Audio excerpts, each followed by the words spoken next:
I love you. Welcome back to the Couch Potatoes. Plenty of room, big old couch. Come on in, have a seat. I am the Green Traveler from Gorsh. And I am the Faceless Leone.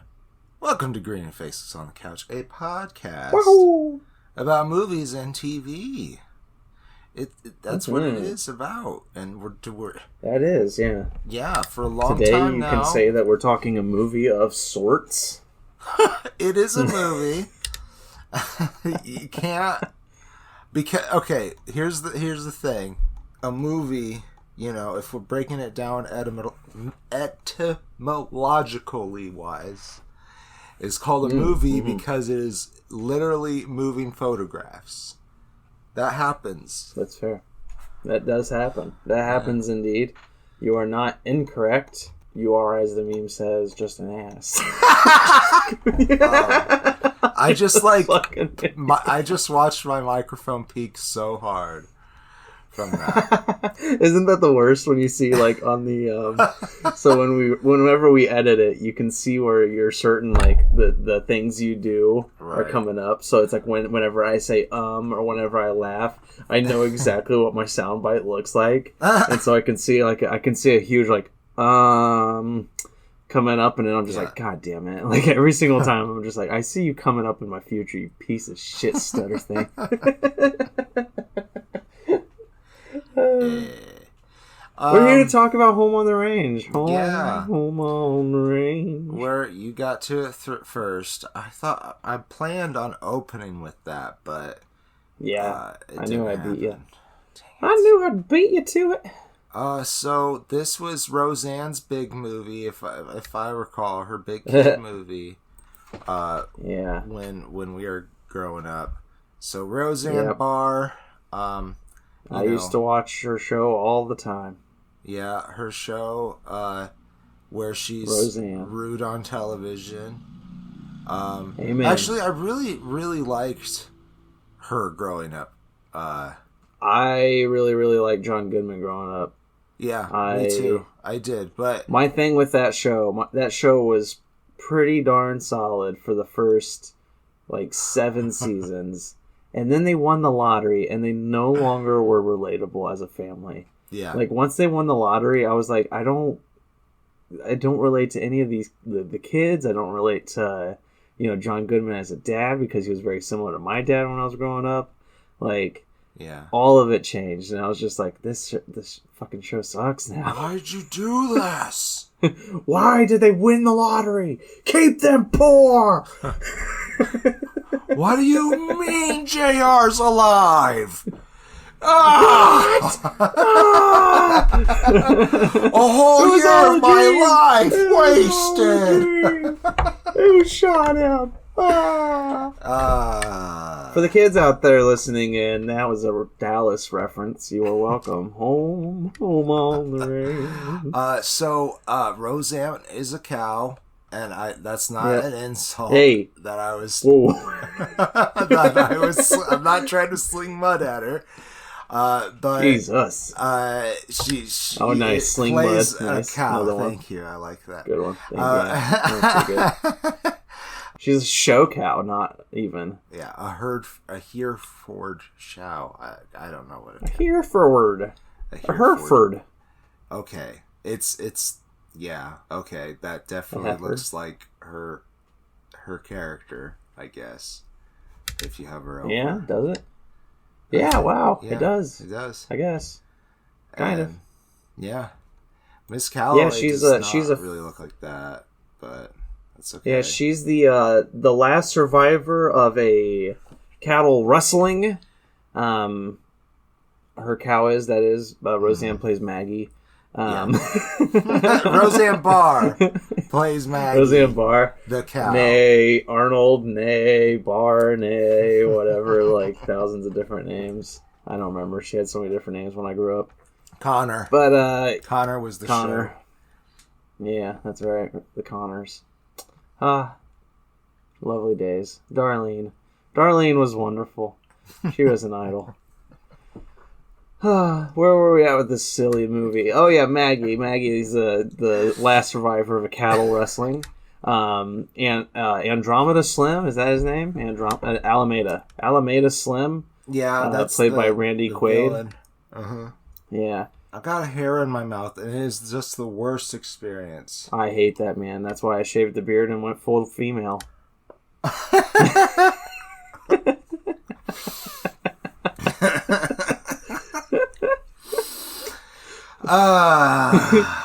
Get a taste of my mind. No, Alameda Slim, he is played by Randy Quaid, as we mentioned. We've talked about Randy Quaid in the past.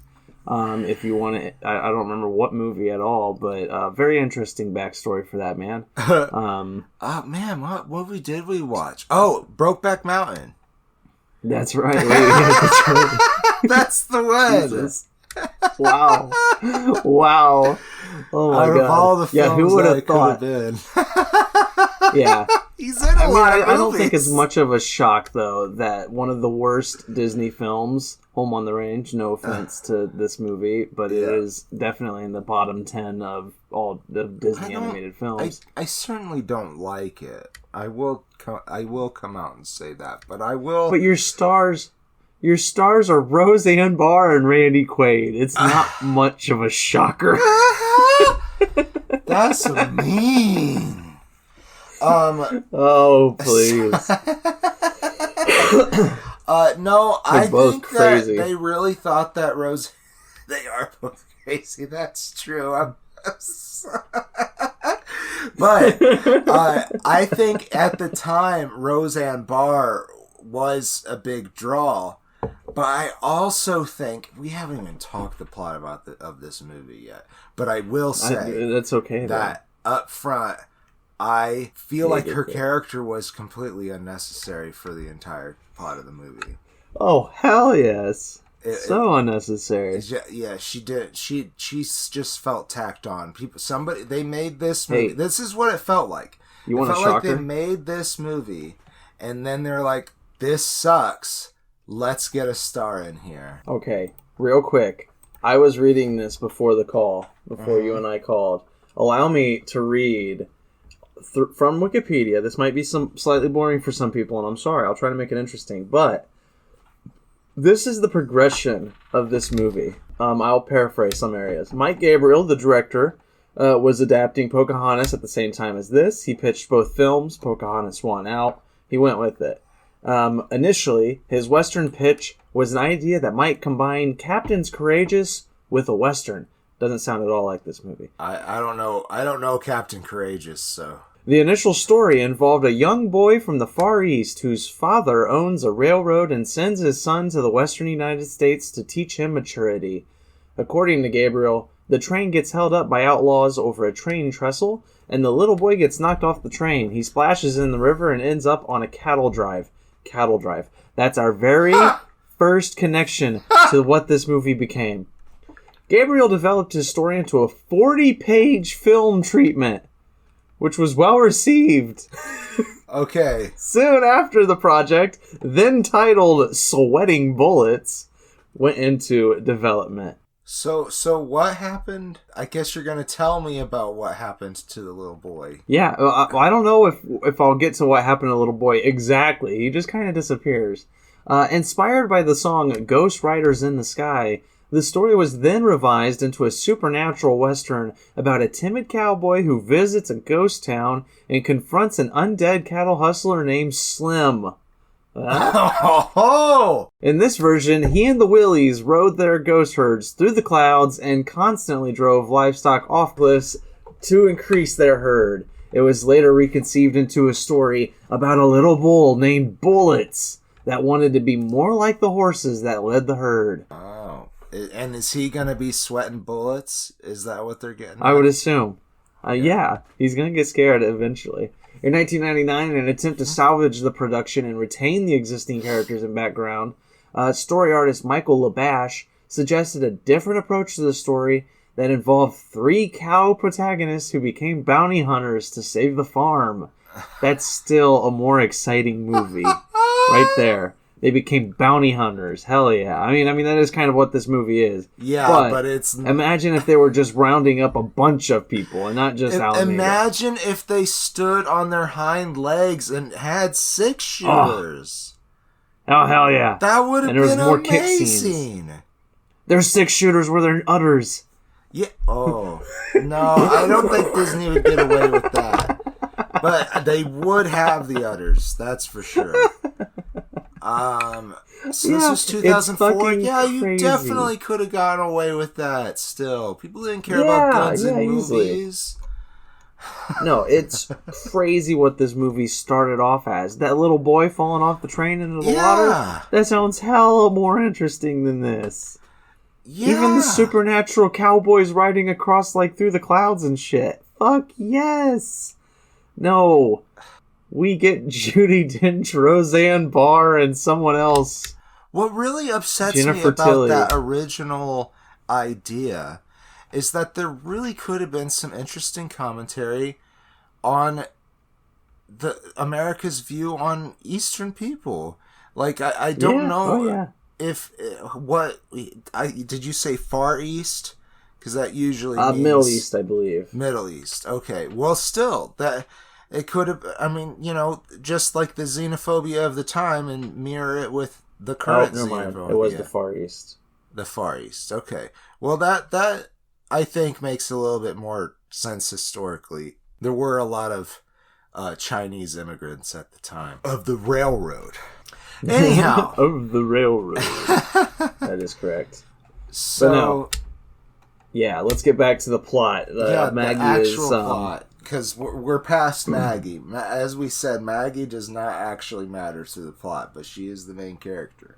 She gets the other two cows the gung ho energy they need. Sure, she gives them she is the inciting.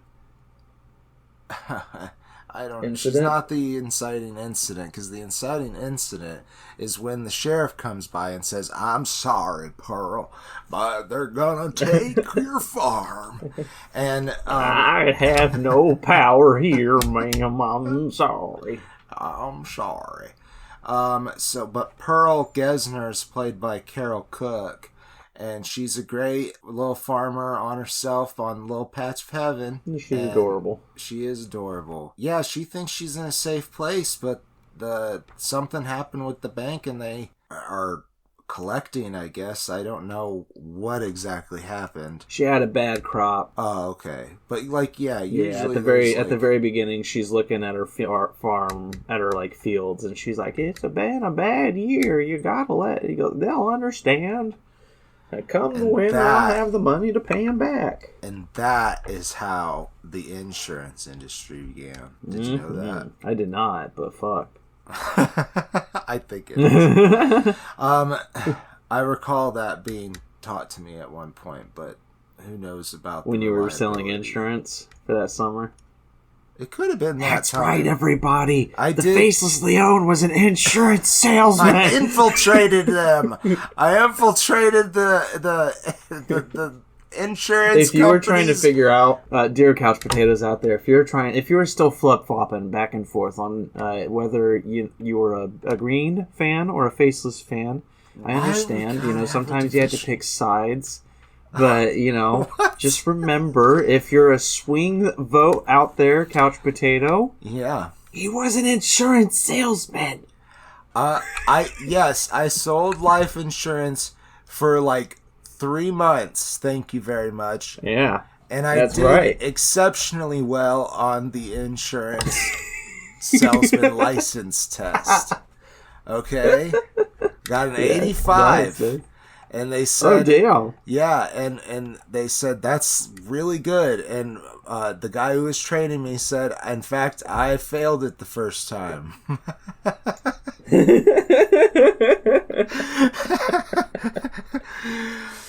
Speaking of swing votes out there, and also wanting to prolong our talk of Home on the Range as much as possible. You, couch potatoes, even if you're just listening, you do have the power to vote out there. Every month we do what's called a potato pick at patreon.com/greenandfaceless, where our lovely patrons, they can suggest episodes for us to watch. Yes. And then every month we post those suggestions in a poll on Patreon and on YouTube at our FictionWorks 19 page, and on the community tab there. If you go and find us there, you'll find the polls where you can vote for the episode. You don't even have to be a subscribed patron or a subscribed YouTuber. I don't believe you can just vote. Okay. Maybe you have to subscribe to our YouTube. I don't remember. I don't think you have to subscribe to our YouTube channel, but please do. Yeah. Everything please helps. do. And please, subscribe to Patreon if you desire. But just know that you have a vote. And it's important. That's Not right. Only in this podcast, but November. In the country of America. This November. Please. It's November. Please go vote. Please get out there. Please. Get off your home on the range and vote. And vote. The cows will take care of it. We're not gonna, we're not gonna give any endorsement. Vote Kamala. Fuck that. I endorse one person. You're probably right.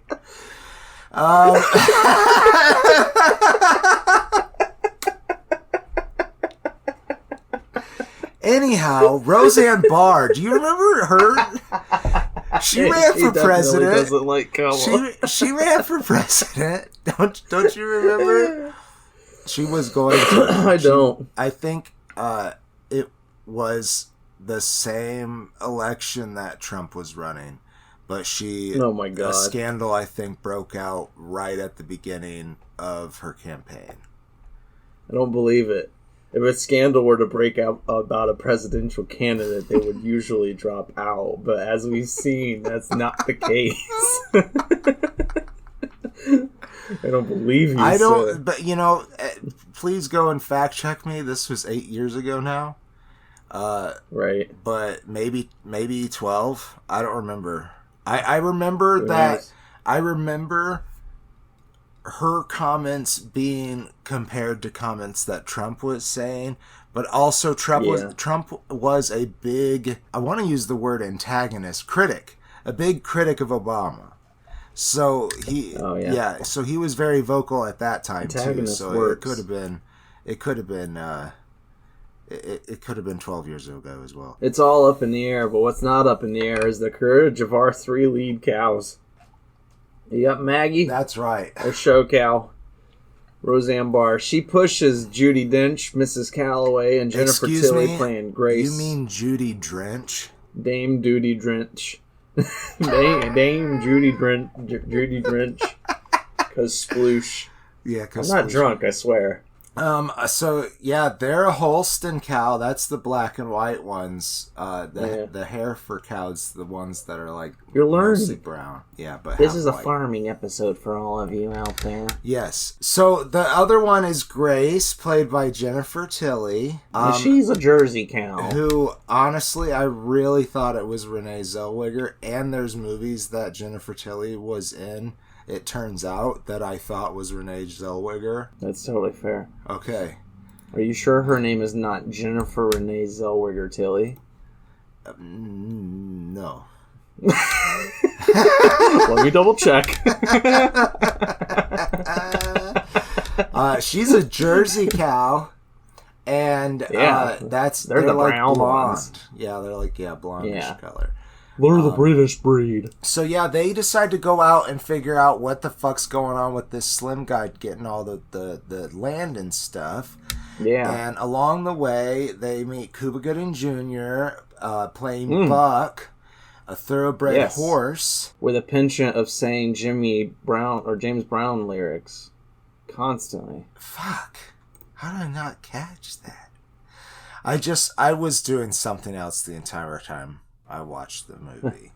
I don't remember what the lyric is, but it's just the one that Eddie Murphy would always make fun of in his stand-up. That I only remember the Eddie Murphy version of it. I do not know. Well, all the people say, "Ha! Ha! Jump back before I kill myself." I do remember him saying "jump back." Okay. Yeah, that's it. It was jump back. He would always say that, jump back, or before I hurt myself, or something like that. Before I kick myself. Yeah, something like that. Anyhow, Cuba Gooding Jr. Is the sheriff's horse, and while they're in town, Charles Dennis, playing Rico, a bounty hunter. I'm saying these things as if it's live action, and that would have made it more interesting. Yeah, maybe. But anyhow, Buck like idolizes this guy because he's like the best bounty he wants hunter Rico ever. to ride him. He wants Rico to ride him hard. all through the night, all through the day, all through the night, across the landscape, picking up bounties, and oh my god, yeah, throwing him over, just slamming him into his saddlebag. His ass, yeah, because there's not room on the saddle anymore. Yeah, just pack that saddlebag tight. This is a children's movie. Anyhow, eventually we do meet Randy Quaid playing Alameda Slim. And to imagine Alameda Slim, he is, if you were to take Yosemite Sam and stretch out his torso like it's a balloon, and like the pointy part of the balloon is at the legs... That's him. And then you make him yodel. Take Yosemite Sam, make him into a potato, poke some toothpicks into there as legs and arms. You see, a potato's a little bit more proportional that I'm going to allow this cartoon man, because he was not. A Dorito. A fat puffed Dorito. At the top, maybe, but at the bottom, he was like pear? A crunchy Cheeto. Yeah, like a pear. Yeah. A pear. He's like an upside down pear. You take Yosemite Sam, make him up in an upside down pear. That's right. Stick toothpicks in for legs and arms. That's right. And make him yodel. And then ride a buffalo. My grandma used to yodel, but it never hypnotized me, I don't believe. It did put me to sleep, so actually it might have hypnotized me. Wow, I'm just now realizing. It might have. Yodel, yodel, yodel, hoo, hoo. And then we just insulted someone's culture. So mine, I'm sure. You're Swedish? Isn't it a Swedish thing? I'm Irish, but yeah, that's the problem with Ireland is. Is that right? I don't know my ancestry that well anymore. You know what? There were probably Vikings there. There definitely were in England, Britannia, that is. Anyhow, stop distracting me, you evil person. Why? You want to talk this movie? I want to finish the episode so I don't have to talk this movie anymore. Are we done? No, well, not quite, because I do want to mention more Looney Tunes. You want to mention the Jackrabbit that you forgot? I don't care about the Jackrabbit, and I did forget about it. But he's played by Charles Hayde, and Yosemite Sam Slim has 3 nephews. He has 3 nephews, and their name is the Willies. I guess all their names are all Willie. of them. And they're all voiced by Sam J. Levine. And you know what? That Looney Tune part of it, between the 4 of them, the Tom and Jerry shit, I thought was funny. Yeah. I enjoyed it. It was pretty good. Yeah. Yeah, sure. That was it, though. There wasn't much else that I thought was great about this movie. There was nothing. The one bit where he throws something at them and he ducks his head, and that's how he discovers the little patch of heaven. Oh yeah, that part killed me because, like, not Randy Quaid, like not him going around and saying, "Are you saying that your head was in the way in this perfect position?" That part's not necessarily funny, but the part where he ducks and then that's where he sees Yeah, it. yeah. But like, I feel like that what they really wanted was the guy who played Hedley Lamar in Blazing Saddles to be That would have been Slim. fabulous. Yeah, that would have been great.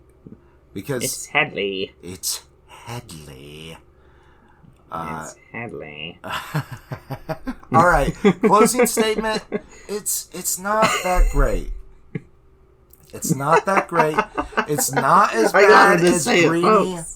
It's not as bad as Greenie is putting it out to be. Some people I know like this movie. I first watched it at a time. I really need to take a drink. We were playing a game while you're taking a pause. We were playing a game with somebody who's about the next generation, 5 or 6 years younger than us. Mm-hmm. The 90s was our childhood. The thousands were theirs. And we're playing a game with them, and I mentioned, we just watched Home on the Range. She's like, oh yeah, classic. And I was like, what? Yeah, I remember.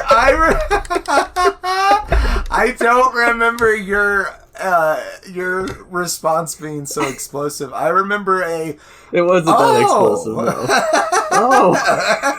I was shook. This is classic.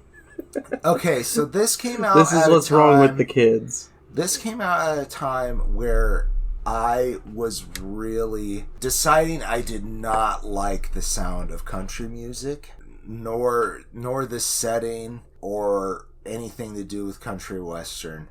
And a lot of that has to do with the fact that my stepdad liked it and I was a little shit. My stepdad's a perfectly good guy. In fact, when he first became my stepdad, he gave me an interest in the music, and in fact, I have come back to really enjoying particularly bluegrass music. The really poppy country stuff I'm not that interested in. But you don't like the 90s with their tractors and their... Okay, though, sexy. There was good stuff in the 90s. It's after that. See, when the country pop first started, it was good. And then it just kept on being the same thing. I like that. I like that one song that lists all the states and capitals and things. New York, LA, Houston, Tampa Bay, non-stop Tokyo. Everywhere you go, shake it to the left.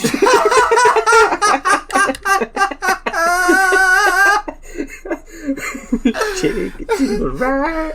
All right, I give it a half a face. It's not very good. Thank you. No, it's awful. I said before we started recording that it was the worst of this era of Disney, and you reminded me that Fantasia 2000 existed, and I agree. Fantasia 2000 probably was worse than this. It was really bad. You also, though, put forth Dinosaur as being worse, and I had an argument for Dinosaur, which was it at least tried something new. This movie is so damn boring and bland. Yeah. And there's no good jokes. The main just character didn't matter to the plot. No. And I didn't care that really but Steve Buscemi was in it. That was nice. Steve Buscemi was in it? He was the guy that looked like Steve Buscemi. The salesman guy. Oh, that's right. Yeah. Animated joke for sure.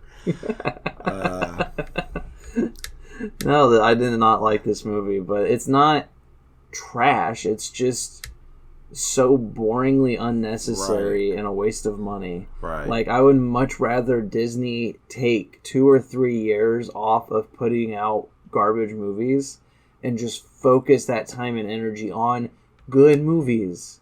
Like, don't spread out your resource team. Have everybody get together and make a damn good movie that takes you 2 or 3 years to do it.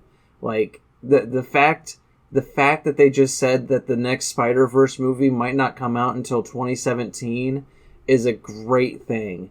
Because... Or 2027, not 2017. But it's like, if they had rushed the new Spider-Verse movie, I was going to be so upset. Because they needed so much time to make that as good as it's been. Right. Because the first two movies both took like 2 or 3 years. Right. So when they were like, sorry guys, we won't have it out until about 2027, I was like, thank you. I'm not upset. I wanted you to take your time on this movie. Make it as good as you possibly can before it comes out. But I do want to add a caveat to your argument there. This movie was pitched at the same time that Pocahontas was. But it never came out around that time. That's the thing.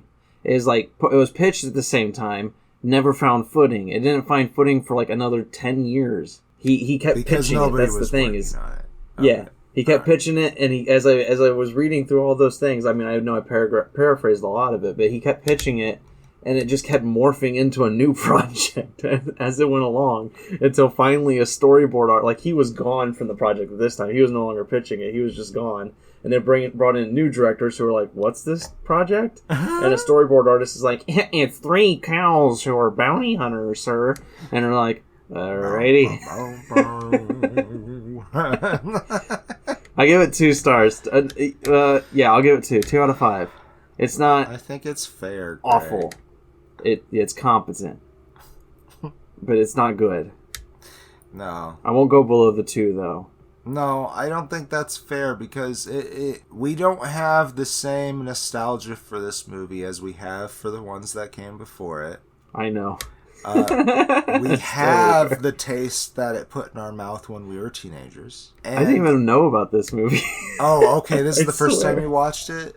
Okay. I'm pretty sure. Well, for me, it had that as a strike against it as well. It is a kid's movie. And if your kids like farms, there you go. Still gets a 2 out of 5. That's fair. I don't disagree with you. I'm just saying that it's not... Like, if your kid wants to watch it, don't be like, oh God, I'm gonna die. Like, it's a watchable movie. Yeah, you put it on, you sit back on the couch while your kid's sitting 5 inches from the screen, focused on the television, and you read your book happily. Oh, or, yeah. Flip through Insta. That's what I would do. Yeah. Yeah. All right. Get out my Switch, start playing some Zelda. Pokemon! Got to catch 'em all! Alright, that's the show. I'm the Green Traveler from Gorsh. And I, in the Faceless Leon. Yeah, we hope you enjoyed. Safe travels, and good night.